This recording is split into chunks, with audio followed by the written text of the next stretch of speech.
Hello everyone. This is the second session of the chapter Why Do We Fall Ill? And in this chapter we will discuss about the types of diseases. In the first one session we had discussed about the you can say health, and we had discussed about the diseases. Here in this session we will discuss about types of diseases.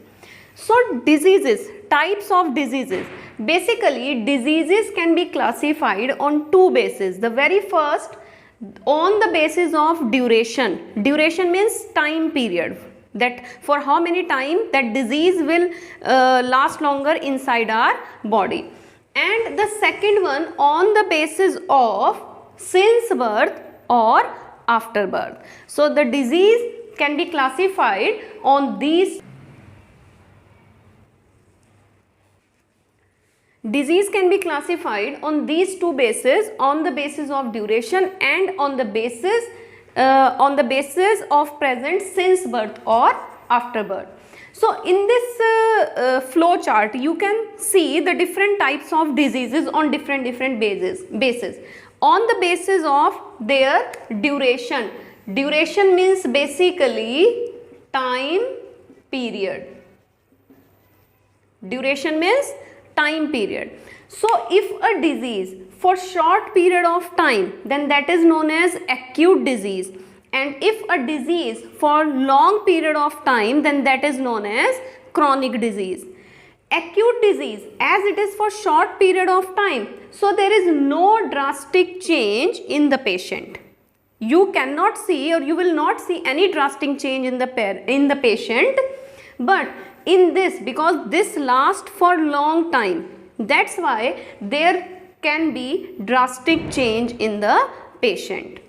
There is no long term bad effect on the patient because it is for short period of time, whereas in this case there will be long term bad effects. That means the effect of the disease can last for longer. So this kind of disease is cause long term bad effect, and it recovers completely after the treatment. If a patient is getting a right type of treatment, then it can be recovered completely. Whereas even if the patient is taking precaution, if the patient is taking you can say patient is taking their treatment, but it does not recover completely.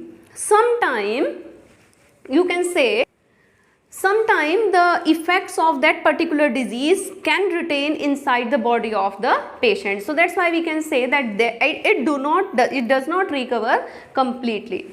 There is no loss of weight, whereas in this case there is loss of weight. When you observe the patient after the disease, then you can see very drastic change in the weight wise or look wise. So drastic change can be seen in chronic disease, but no drastic change is seen in acute disease. So this is the difference between acute disease and chronic disease. These diseases are differentiated on the basis of their time period. Acute for short period of time and chronic for long period of time. And also you can take some examples of the acute disease like common cold, but nowadays common cold is not so much common.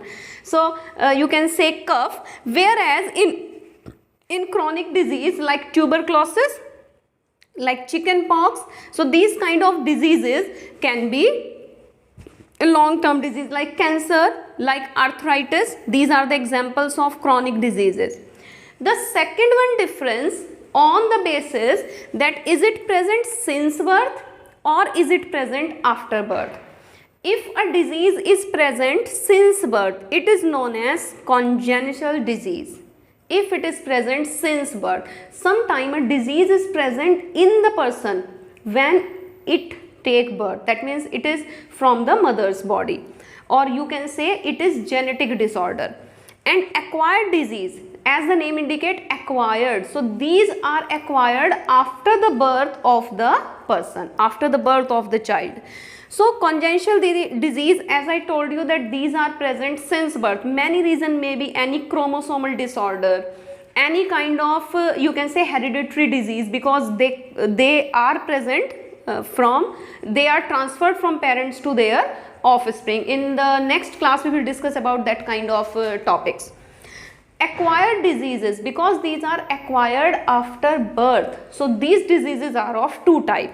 One is infectious diseases which transfer from the infectious agents, and infectious agent, we will discuss this in the next one session. So infectious diseases are the diseases which transfer from one person to another person by the infectious agents.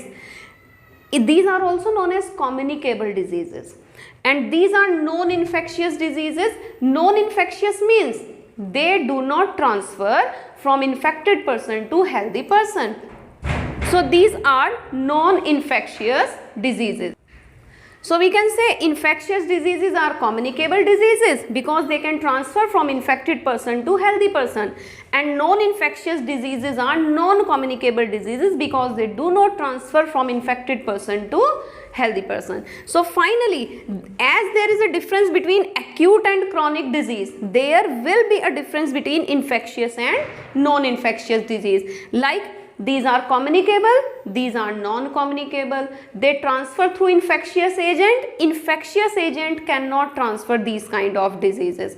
There are some examples, like corona is an infectious disease. I think now you know the better understanding about the infectious diseases. And non-infectious diseases like cancer, like arthritis, these are non-infectious diseases. So in the next one session of the chapter, we will discuss about the causes of these diseases. I think you understand it, and you can easily write down the difference between the acute, chronic as well as between the infectious and non-infectious diseases. Have a nice day. Goodbye.